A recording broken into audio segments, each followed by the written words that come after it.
In our last video, we talked about becoming animal and how this concept connected to the idea of familiarity and thus the family or household, connecting it to the need to escape from psychoanalytic forms of repression that prevent us from becoming something other than what we currently are.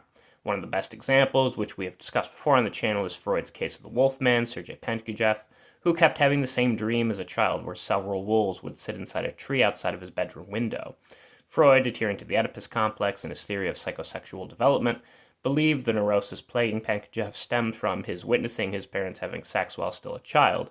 Deleuze and Guattari in their schizoanalytic model would obviously demonstrate how Freud's reductionist methods of relating everything back to his psychosexual theory and the Oedipus complex forced one into a system of identicality where everything stemmed back to the same root cause, tied to something akin to a tree model. Hence D&G's advocacy for rhizomatic structures and using desire as a means for psychic transformation, allowing new pluralities and multiplicities to be produced that do not revert back to systems of identicality.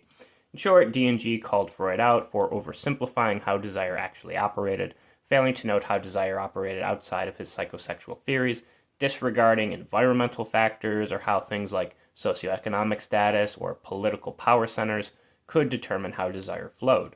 Hence, since there are multiple aspects associated with desire itself, based on various flows and means of fluidity, one could get outside via line of flight from confining systems like those of Freud's that drive men back towards a system of identity or identicality. To Jacques Lacan, in his triptych of psychoanalytic theory, the symbolic realm is concerned with the symbols of culture that are linked to language, which ultimately comes to sculpt our sense of identity or sense of self while in the world, tied to the imaginary order where one's ego resides. This is very much akin to the social constructivist method as noted by Lev Vygotsky, whom Lacan acknowledged as being an influence upon his work. Thus, Lacan reinterpreted Freud's Wolfman case so as to discuss his notion of the signifier, which showed how the neurosis Freud identified did not actually stem from a single origin point, but was an assemblage of various signifiers. With various signifying chains, meaning would thus change based on the context. In short, things are defined based on how they are different from that which is around them. And since that which is around the word itself constantly changes, like how moving word order can change the meaning of a sentence, meaning is constantly being made and remade based on how these signifying chains are assembled. Thus, this proved to be a tweak upon Ferdinand de Saussure's notion of the signifier and signified, where to Lacan, remember, the signifier holds sway over the signified. But they cannot be directly linked since context fundamentally proves key. Some might like to include Wittgenstein here and his notion of a language game where we cannot understand the words a lion speaks since we do not come from the same culture a lion does, as noted in his later work, of course, Philosophical Investigations. In his earlier work, however, the Tractatus Logico Philosophicus, Wittgenstein noted how that which could not be said or spoken should remain silent, which Lacan would disagree with due to the fact that our unconscious constantly produces nonsense, where the truth, of course, cannot be fully encapsulated, but nonsense does contain within it some aspects or partial aspects of the truth itself. So one must not then just stay shut up to silence, but deal with the nonsense and that which is outside of sense, especially if one is trying to assist a person via psychoanalysis. So then, how is identity shaped? To Lacan, it would be master signifiers, which have more power and prevalence than other signifiers, that locks one into a certain identity or disposition, anchoring down or fixing meaning in a stationary way that separates it from the chaotic flow of other signifying chains. D&G discuss how it is these master signifiers that are the hierarchical apex that leads to the regime of signs, and thus D&G's disdain for identicalities tied to the master signifier, which controls how all meaning is made, driving one away from various pluralities and multiplicities. With the dialectic being linked to language and logic, Deleuze similarly had a disdain for Hegel since his system of negation would bring man back towards some kind of absolute. Land similarly criticizes Plato, just as Nietzsche did, all dialecticians. The master signifier becomes akin to a fascist despot in some sense, leading to an authoritarian takeover of interpretation and meaning itself. As D&G noted in 587 BC to AD 70 on several regime of signs, nomadism, whereby one is engaged in a line of flight and deterritorialization, would lead back to reterritorialization efforts as noted by the diaspora of Jews coming to form the Tower of Babel, thus the diaspora and wandering adventure ends for a time as the once rhizomatic man starts to develop his roots, as it were, constructing his tower, only to begin again once the tower falls. Here, the sign is linked, of course, to the Word of God, Logos. Deleuze refers, of course, to Cain, who slew his brother Abel, and how his turning away from God marks his path towards deterritorialization, for Cain is punished by God to wander endlessly, protecting Cain from ever being murdered by another man. I'm often reminded of Pink Floyd's On the Turning Away from their album A Momentary Lapse of Reason. As D&G note, Abel is of little importance, but Cain, however, is seen as the true man. It is this true man that thus betrays God, since to D&G God constantly betrays man, as seen in the case of Moses. To D&G, we are separated from the plane of consistency, a Spinozian plane of immanence, and the abstract machine, which is tied to the virtual or potential that has yet to be actualized, via this organized strata of significance, hence the need for the line of flight to the outside via the power of the deterritorialization process. Now, the danger to this, as D&G note, is that to push deterritorialization and desire to such an extent would end in annihilation, a point Land would later pick up upon and use to expand upon his accelerationist thoughts, tied to Bataille's accursed share in the excess of the black sun, where one is delighted to death, adhering to a Deleuzian death drive. While Freud would equate the death drive to thanatos and physical death, Deleuze saw it more in non-physical terms, connecting it to the body without organs and becoming other. Like the death card in the tarot, it does not represent physical death, but the turning over of a new leaf, as the old idiom goes. While both Deleuze and Land are materialistic thinkers, adhering to Marx's idea of how philosophy should not be about interpreting the world, but about actually coming to change it, they differ in terms of transgression. To Land, man will annihilate himself based on Bataille, leading to AI takeover. We must remember that to Deleuze, going beyond Freud's pleasure principle did not necessarily involve transgression into pain. It merely offered new potentials of desire to emerge out from. In other words, one breaks out into a new being, similar to how a caterpillar must dissolve away in the egg or cocoon in order to become a butterfly. But still, the caterpillar is not fully destroyed in the process or killed. The caterpillar is but the larval stage of the butterfly's life, we must remember. The word trans merely means across or to go beyond, as in the word transformation, for example. Thus, one does not negate in the Hegelian sense, but rather one works within the confines or limits of the law. After all, as we noted within control societies, we think that breaking down walls and borders liberates man, but it doesn't. It merely makes the prison in which we are all in all the more expansive. This is noted well, of course, near the end of the film Beyond the Black Rainbow, where after escaping one control system, our main character finds herself outside of the psychoanalytic prison she was in, only to be confronted by a suburban town where televisions glow in the windows of every home, so finding herself in a new control system, that of entertainment. Still, Land, seeing mankind as but the larval stage for AI, seems to go beyond this barrier, where transgression gets us outside of any human aspect of the law itself, tied to Bataille, Kant, and of course the acts of Gilles de Rais. Pain is thus a necessary part of the process in Land's transgressive system, tied to the spine, of course, and back pain, where pain is a necessary part of any evolving system, linked to chaos and thus catastrophe, a spinal catastrophe.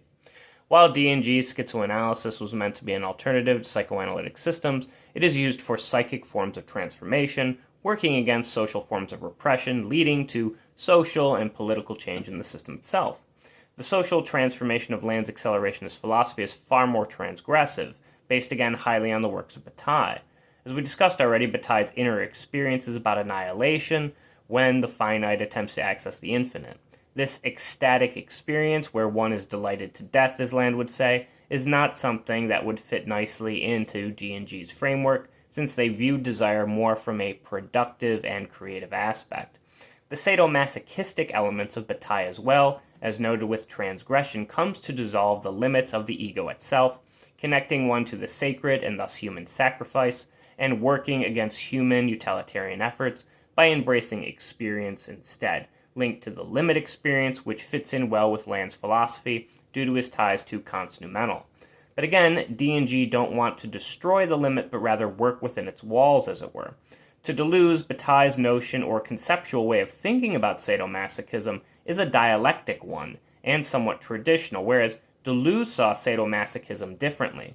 In a critique of Freud, who saw sadism as destructive and thus a perversion of the life drive, while masochism was an internalized form of sadism where destruction is toward the self, Deleuze saw it more as a theatrical performance where there are roles and rules, thus coming to desexualize emotional love into something more contractually based. So masochistic coldness is thus what allows love to be transmuted or transformed, note the trans aspect. Masochists and sadists are thus distinct, each with their own rules. Sadists act as the law, while the masochist is he or she who provides the law to the sadist, thus inverting the master and slave relationship where the masochistic slave sets the contract that gives the sadist master the very power he or she possesses. Thus, love is again transformed in a productive way and not merely annihilated. The self is thus not to be dissolved or annihilated, but rather it is meant to become something other. In a sense, by having a dialectic interpretation of sadomasochism, it could be argued that Bataille was captured by the very state apparatus he himself was trying to escape out from. We ourselves have accused Land of being a captured philosopher himself, especially when looking to his admiration for Trump's current political policies. The impossibility of Rimbaud's poetry led Rimbaud to quit poetry, leaving him to a state of silence, perhaps similar to the conclusions made by Wittgenstein in his Tractatus Logico-Philosophicus.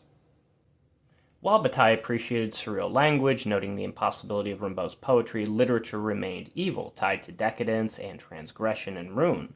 Similarly, the shamanic experience to Land would be merged with Nietzsche's will to power so as to get outside. Still, as we stated before on this channel, schizoanalysis and accelerationism are not synonymous, though both claim to want to get outside.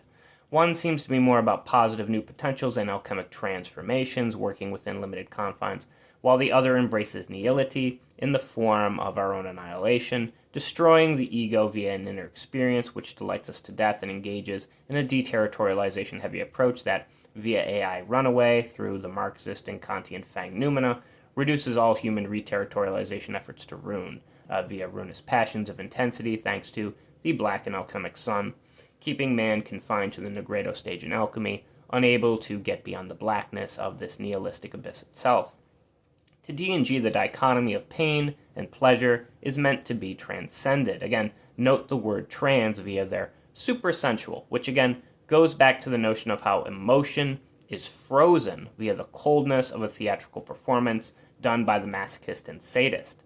Unlike Freud claimed, to Deleuze, humans are not geared towards physical destruction via Thanatos and the death drive, based on the repetition, important word, of past traumas. Rather, to Deleuze, repetition as indifference and repetition operates primary to pleasure before it, where Deleuze's death drive, as opposed to Freud's notion, is repetition for itself, allowing one to become other via the body without organs, where the death drive is tied to the deterritorialization process.